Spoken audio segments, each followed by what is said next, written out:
Hello, this episode of The Buzz is brought to you by the Bay East Professional Standards Committee.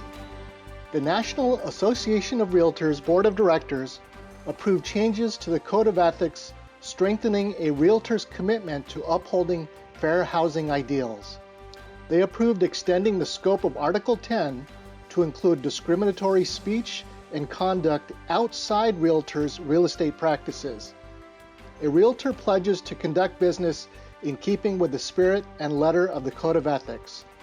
Article 10 of the Code of Ethics requires that realtors shall not deny equal professional services to any person for reasons of race, color, religion, sex, handicap, familial status, sexual orientation, gender identity, or national origin. Realtors shall not be a party to any plan or agreement to discriminate against a person or persons in these protected classes.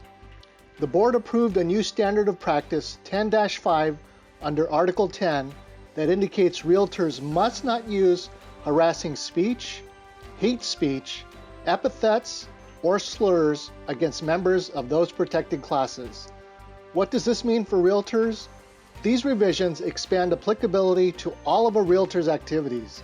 This includes what you say in public as well as on social media. And social media includes anything from dating apps to Facebook and everything in between. It means that posts on your personal social media accounts and other public expressions of hate speech or discriminatory practices against the protected classes in Standard of Practice 10-5 may subject you to a Code of Ethics hearing and, if found in violation, disciplinary action. Also, the definition of public trust was expanded to include all discrimination against the protected classes under Article 10, along with all fraud. And hearing panels are now required to share with the California Department of Real Estate final decisions when public trust may have been violated. We hope that this has been informative, and we ask that if you have any questions, please email professionalstandards@bayeast.org. Thank you.